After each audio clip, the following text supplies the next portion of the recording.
అందరికీ నమస్తే, welcome back to our channel. So ఇప్పుడు మనం వచ్చేసి బే ఆఫ్ బెంగాల్. సో తమిళనాడు సముద్రం అంటే బే ఆఫ్ బెంగాల్ దగ్గర మనం ఉన్నాం. సో సముద్రం దగ్గరికి వచ్చినాక నాకు ఒక విషయం చెప్పాలనిపించింది. అంటే సిటీ ఎంత బిజీ ఉన్నా, మనుషులు ఎంత బిజీ ఉన్నా కానీ మన సముద్రం దగ్గరికి వచ్చినట్టే ఒక పాజిటివ్ వైబ్ వస్తుంది, మంచి ఆలోచనలు వస్తాయి. సముద్రం ఏడిపిస్తుంది, నవ్వుపిస్తుంది. సముద్రం ఏంటంటే చాలా ఎంజాయ్, అంటే హ్యాపీనెస్తో కూడా ఉంచుతుంది. అది ఎట్లా అనుకుంటారా? చూడండి, వేవ్స్ వస్తున్నాయి పోతూ ఉన్నాయి. మనం ఎలాంటి ఫీల్తో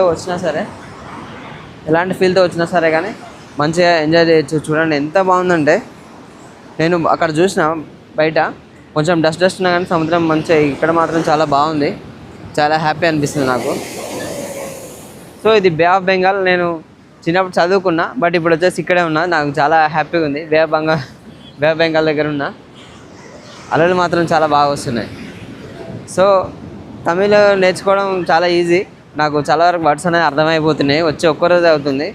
సో లాంగ్వేజ్ నేర్చుకుంటే ఏంటంటే మనకు చాలా బెనిఫిట్స్ ఉంటాయి, ఈజీగా కన్వర్జేషన్ ఉంటుంది. సో మన ఛానల్ని ఎవరైనా సబ్స్క్రైబ్ చేసుకోకుండా ఇప్పుడే చేసుకోండి. Thank you so much.